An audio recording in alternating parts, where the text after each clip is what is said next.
చిగురు పెదవి పైన చిరునవ్వై చేరాలనుకున్నా చెలియ మనసులోన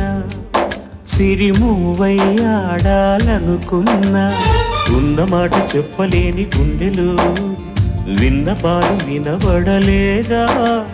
హారతిచ్చి స్వాగతించు కళ్ళలో ప్రేమ కాంతి కనబడలేదా